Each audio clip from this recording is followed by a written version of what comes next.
Então, vamos conversar aqui sobre a semiologia. Vou fazer um repasso para minha prova final de semiologia. Meu nome é Larissa, eu sou aluna do 5º período de medicina, estou finalizando ele. E a gente vai revisar o conteúdo que eu dei. Vamos começar sobre tórax, né? Como é que se faz, como que se avalia o tórax? A gente vai avaliar em 4 passos. Fazendo a inspeção, que é olhando esse tórax, a palpação, vou palpar esse tórax, a percussão, eu vou percutir esse tórax e a auscultação com o estetoscópio. A inspeção do tórax, ela tem 2 formas, né, de ser feitas.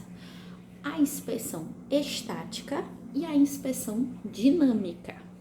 A inspeção estática, o nome já diz, o paciente está parado, né? Ele vai estar ali, mais ou menos assim, isso que eu uso para associar. Mas por algum momento você vai ignorar a respiração do paciente e você vai avaliar outra coisa.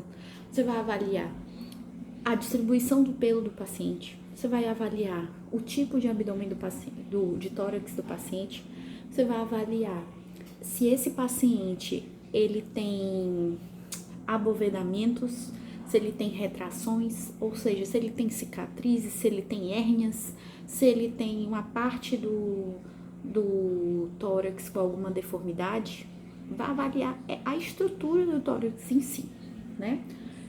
E no tórax dinâmico, nós iremos avaliar o tipo respiratório, a frequência respiratória, a amplitude respiratória, o ritmo respiratório e os signos de dificuldade respiratória. Minha professora falou, inclusive, que ela vai cobrar esses 5 para lembrar. Tipo respiratório, frequência respiratória, amplitude respiratória, ritmo respiratório, signos de dificuldade respiratória. Nome e sobrenome, tudo termina com respiratório. Que é você vai avaliar um movimento ali daquele tórax, né? Sobre o tórax estático, né? Nós temos o tórax fisiológico. A gente sempre vai fazer a comparação do tórax estático do lado esquerdo com o lado direito, certo? A gente sempre vai comparar os 2 lados. Se o tipo de tórax é patológico, eu vou escrever lá na minha anamnese qual que é o tipo de patológico, qual é o tipo de tórax patológico. Ou se ele é normal, eu vou escrever tórax de conformação normal e simétrico. Sobre a simetria dele, se ele for assimétrico, eu vou explicar por que ele é assimétrico. É uma cirurgia, é uma cicatriz, é uma sobreelevação óssea, exemplo, né? E eu vou escrever como que a localização certa dessa sobreelevação, dessa cicatriz, entendeu? Eu vou escrever isso. Aí, nós também vamos avaliar a coloração desse tórax, né? Se ele tá amarelado, se ele tá roxo, se ele tá vermelho com sangramento, dando um exemplo, né? Se ele tá normocoloreado, ele tá normal.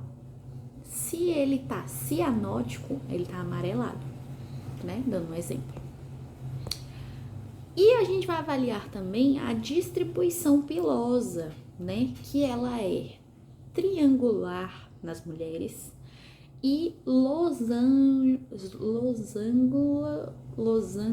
não sei falar, mas o formato de um losango nos homens, né? Se descreve todas as partes de acordo com a idade e com o sexo. A distribuição pilosa a gente vai avaliar se está normal, né?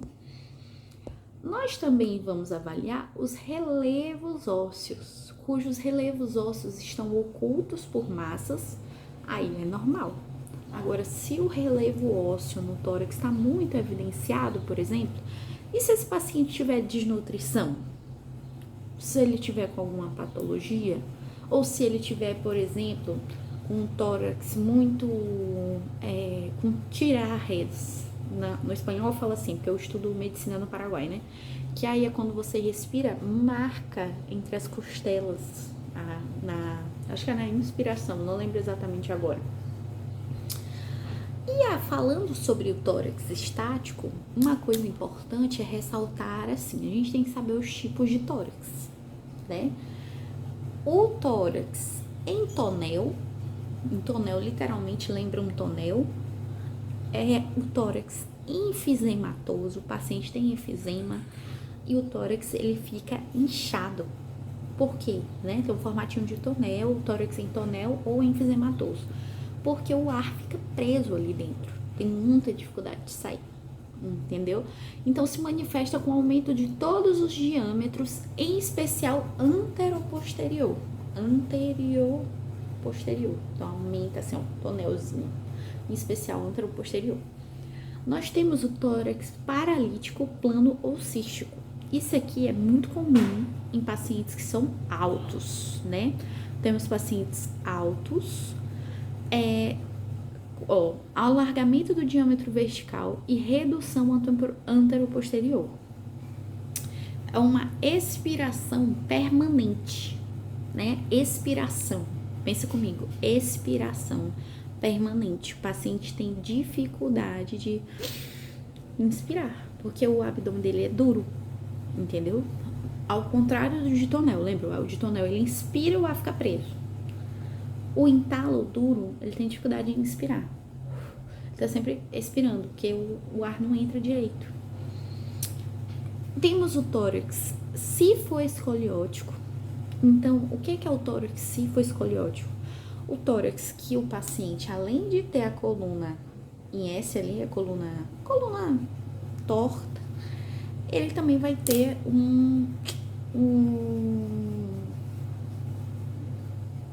essa parte aqui alta, me esqueci agora o nome. Alterações na coluna vertebral, incurvação anormal da coluna vertebral e normalmente indica insuficiência cardíaca ou enfisema. Olha como é uma coisa séria e importante a gente saber. Então, a gente falou enfisematoso em tonel, plano ou cístico, cifoescoliótico e temos esses aqui são os mais fáceis, são mais evidentes. Pectus carinatum e pectus excavatus. Larissa, o que é isso? O que é pectus carinatum? Carinatum é para lembrar como se fosse um bico de pato, de alguma ave, sabe?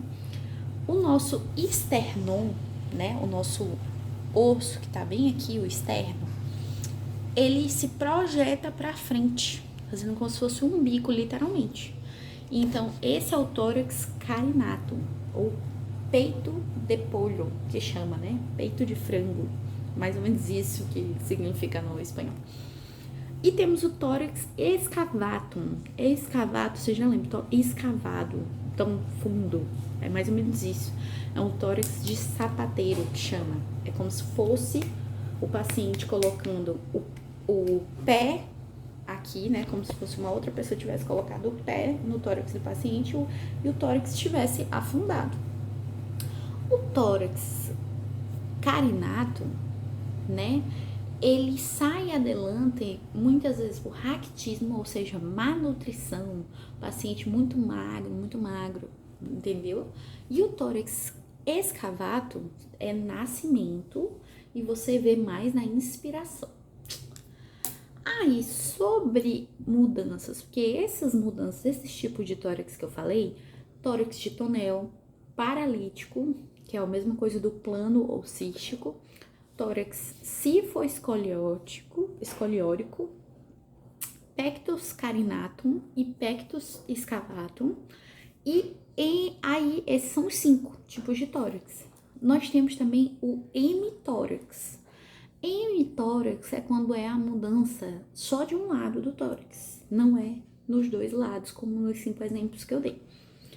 Quando a mudança afeta apenas um lado, pode ser por abovedamentos e retrações. Abovedamentos, o que são? É o aumento do lado oposto do ombro da coluna encurvada e se observa em casos de pneumotórax ou hemotórax. Pneumotórax ou hemotórax. Então, no caso, quando tem sangue no tórax, quando tem alguma inflamação, retrações é quando também o paciente tem tuberculose crônica atelectasia, ou seja, quando a pleura, né? Quando tem uma atrofia, um colapso do pulmão, a atelectasia, ou em caso de paciente com câncer. Então, assim, é bem interessante a gente saber quando nós temos uma mudança de um lado do tórax, o que pode ser, o que a gente pode associar. Pausa para o barulho. Abovedamentos é o aumento do lado oposto do ombro e da coluna encurvada, se observa em pneumotórax e hemotórax. Retrações ao revés se observa em tuberculose crônica, atelectasia ou câncer, né? Atrofia e colapso pulmonar se observa quando tem atelectasia. Então, muito interessante a gente saber. Sobre o tórax dinâmico, né? Essa aula aqui eu vou focar só em inspeção do tórax. Sobre o tórax dinâmico, a gente vai analisar os movimentos do tórax. Aí eu já vou levar em consideração a respiração desse paciente, né? Tipos respiratórios, né? O que é fisiológico? Na mulher é costal superior, então ela levanta as costelas para respirar. No homem é costo abdominal, então o homem levanta o abdômen para respirar. E nas crianças é mais comum, é normal abdominal, a respiração abdominal. Quando tem alterações, então o que o médico ele tem que se atentar, certo? Um exemplo, uma mulher ela tá com uma fratura na costela.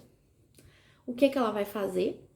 Ela vai mover menos o tórax e tenderá a ter uma respiração mais costo-abdominal.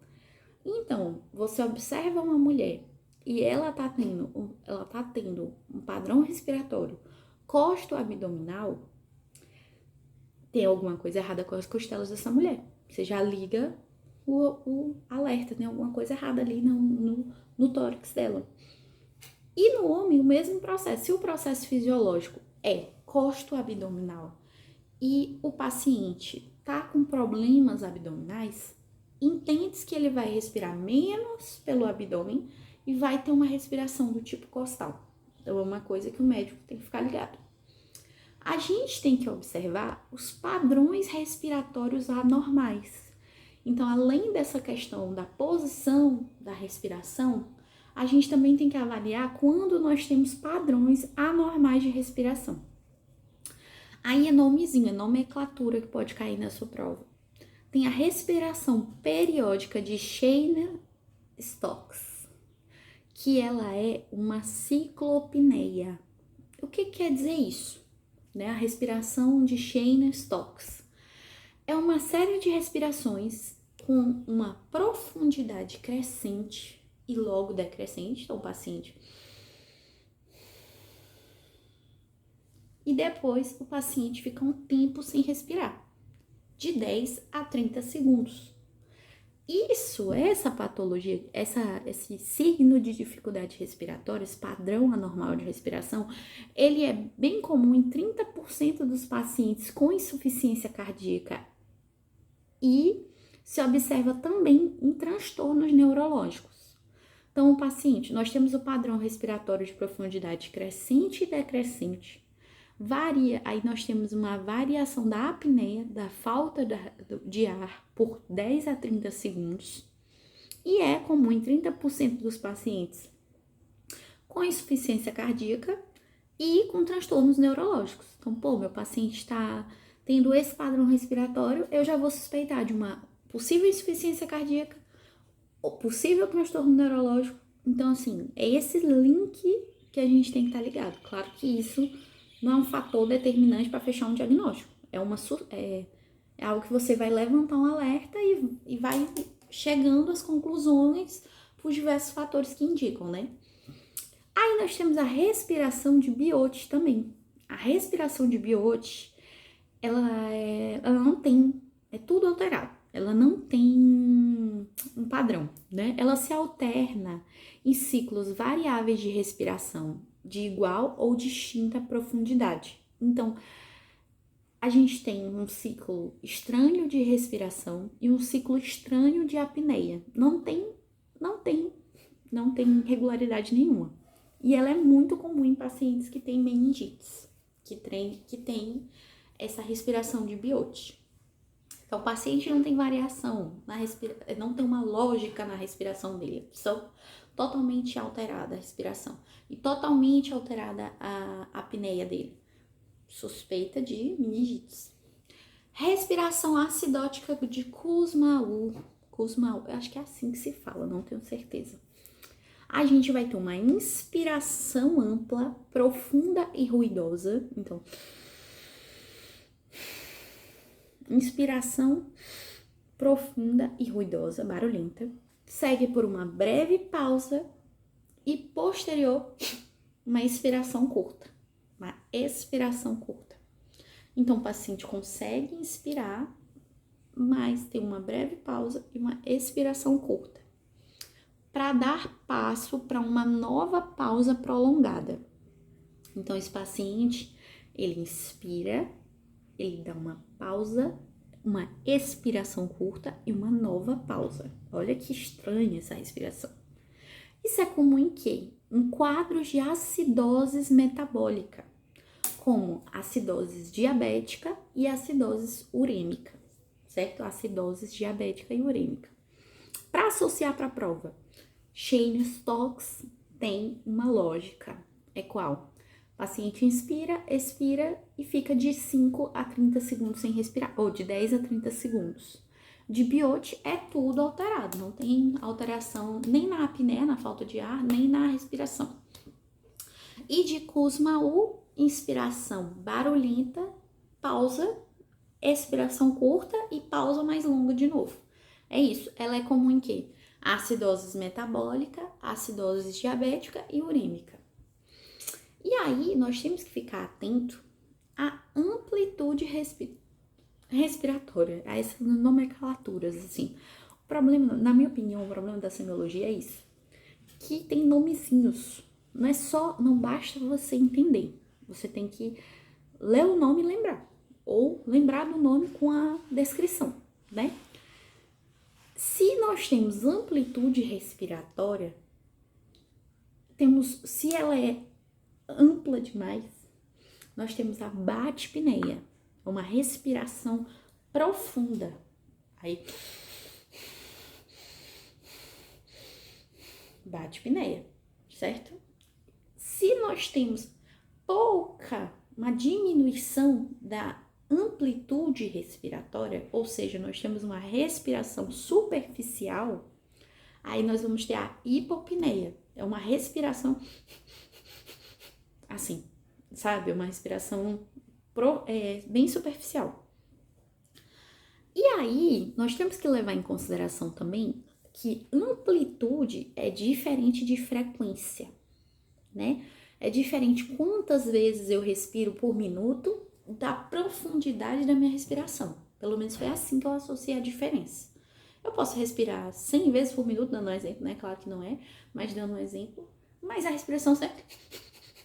Uma respiração assim. Péssima, uma respiração parece de cachorro, sabe? Tipo, quando chega cansado do passeio, mais ou menos assim.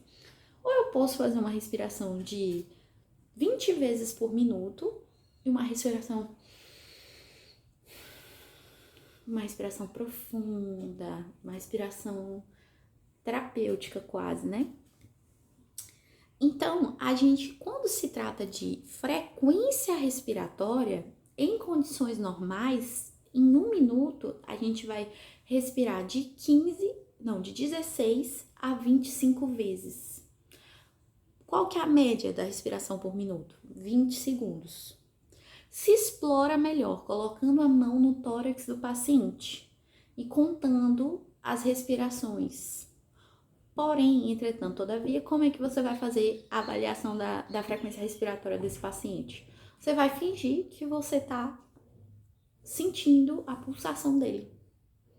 Porque a partir do momento que o paciente percebe que tu tá avaliando a respiração dele, ele muda a respiração. E outra, tem muito médico, né, que pelo menos segundo os meus professores, que fazem aquela média, né, avalia 15 segundos, multiplica por 4 e faz essa média por minuto, né, mais ou menos isso. Só que, gente, isso aí é errado. Não pode fazer isso. Porque pode ser que o paciente tenha um ciclo de respiração, tipo uma dibiose, por exemplo, que não tem regularidade nenhuma. E nesses 15 segundos esteja normal, entre aspas, e nos outros, depois desses 15, seja alterado. Então, é relevante que você avalie a respiração do paciente por realmente 1 minuto. Quando a gente se fala sobre as nomenclaturas da frequência respiratória, quando a gente tem essa respiração alterada, nós vamos ter a taquipneia, que aí é aumento da frequência, ou seja, eu tenho mais de 25 respirações, ciclos, né, de inspiração e expiração por minuto. Nós iremos ter polipneia e hiperpneia. O que é isso? Polipneia e hiperpneia é aumento da profundidade respiratória, com incremento consequente da ventilação por minuto. Então, batipneia e polipneia, né? Não sei se... Peraí. Olha a loucura, gente. Enfim, polipneia e hiperpneia é o aumento da profundidade respiratória, incremento da seguinte ventilação por minuto. Enquanto a respiração superficial é a diminuição da amplitude respiratória. É isso mesmo. Então, a polipneia é a mesma coisa que a batipneia, porque as duas se tratam de amplitude, não de frequência. Respiração superficial, diminuição da amplitude respiratória, que vai ser o quê? Hipopneia, respiração superficial. E bradipneia, diminuição da frequência respiratória. Era isso mesmo. Então, polipneia e hiperpneia é a mesma coisa que batipneia, que é essa frequência, respiração profunda. Taquipneia é quando eu respiro mais vezes por minuto. Respiração superficial, diminuição da amplitude, ou seja, a mesma coisa que hipopneia. E bradipneia é se eu respiro menos de 16 ciclos por minuto, certo? Aí, vamos fechar por aqui a parte de...